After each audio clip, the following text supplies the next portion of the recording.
juicio de Jerusalén. Este juicio de Elohim vino como resultado directo de su rechazo y ejecución de Yahanan Inmersor y Yeshua HaMashiach. Elohim les dio 40 años de gracia para arrepentirse, pero ellos se negaron.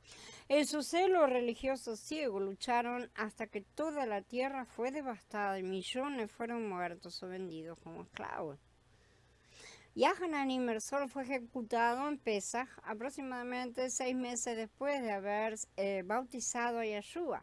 Matías en el capítulo 14 nos dice que después de que Yahanan fue ejecutado, sus discípulos vinieron y le contaron a Yeshua. Yeshua entonces alimentó a los 5,000 con 5 panes de cebada y 2 peces. La misma historia se cuenta en Yahanan 6, donde aprendemos en el paso 4 justamente que este milagro se realizó cerca de Pesaj.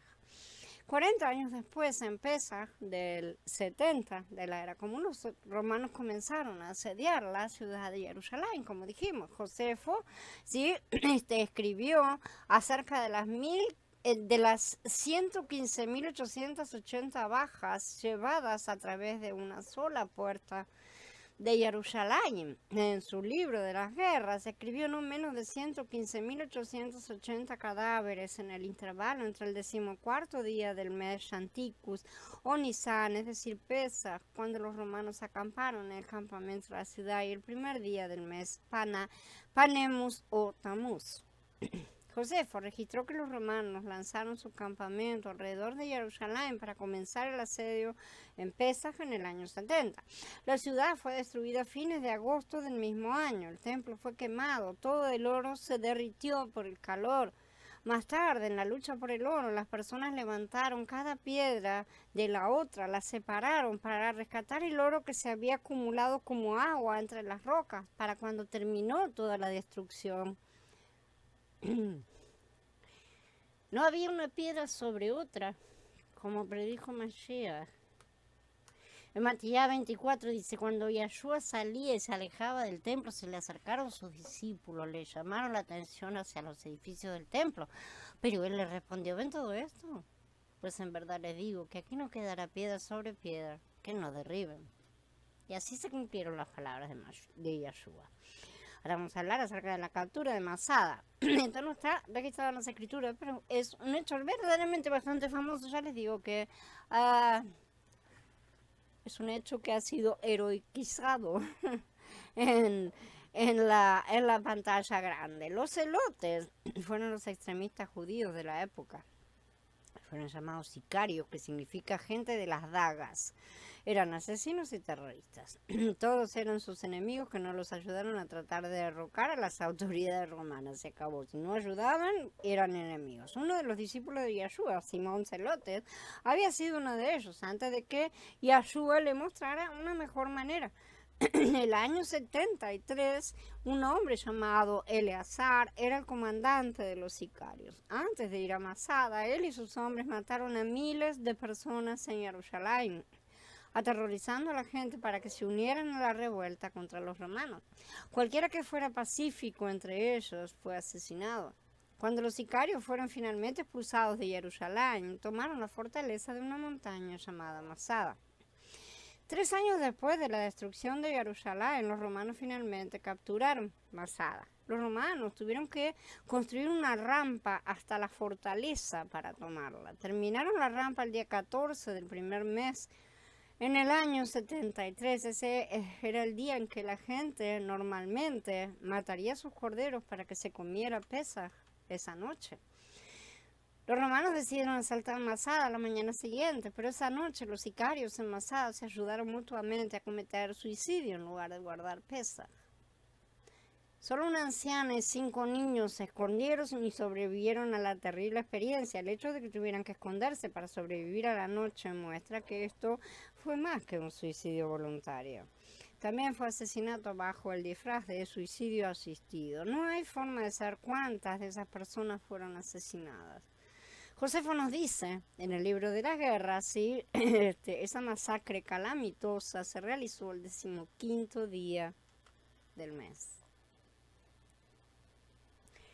Uno no puede evitar recordar la matanza del primogénito en Egipto,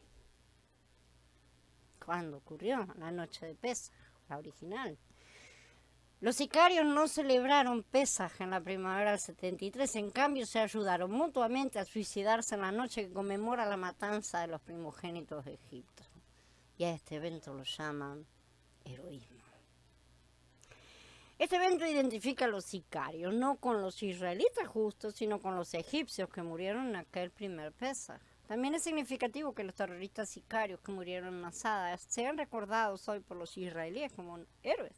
Más bien deberían ser recordados como ejemplos de higos malos, cuyas actitudes y acciones deben ser aborrecidas por todas las generaciones futuras. Pero el Israel actual tiene alma de higos podridos. El Israel actual es edomita.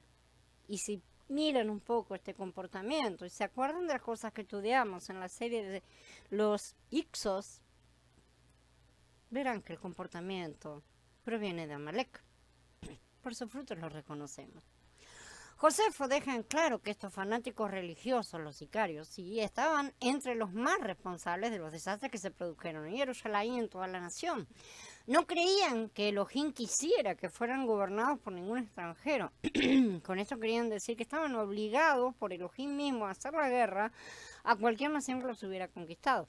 No comprendieron la ley de la tribulación de Devarim 28, no entendieron el libro de Shoftim, de jueces, donde Elohim deja muy claro que no les permitiría ser libres siempre que estuvieran en rebelión contra su ley y permanecieran en una condición impenitente. Tampoco aprendieron nada de los escritos de Jeremías y la destrucción de Jerusalén a manos de Babel. Como ellos, muchos hoy solo leen las partes que les agradan de las escrituras, creyendo que cerrar los ojos alcanzará para no ser afectados. No por nada estamos en el mismo estado grave de esclavitud.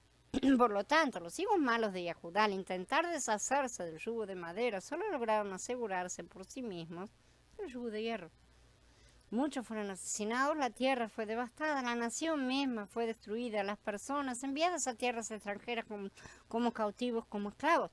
Todo lo que Moshe profetizó en la ley de tribulación vino sobre ellos.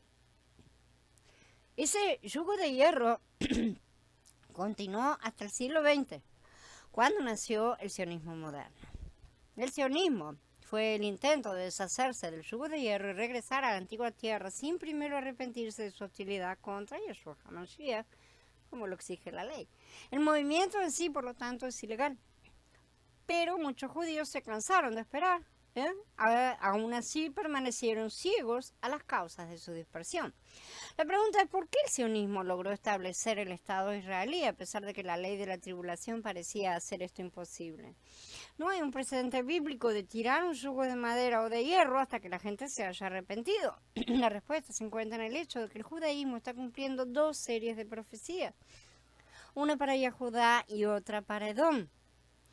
Bajo la bandera de Yahudá, la ley divina prohibió a la gente arrojar el yugo de hierro, pero bajo la bandera de Edom, los judíos tenían un caso genuino para presentar ante la corte divina. Y digo los judíos porque al haberse mezclado ya tenían el mismo nombre.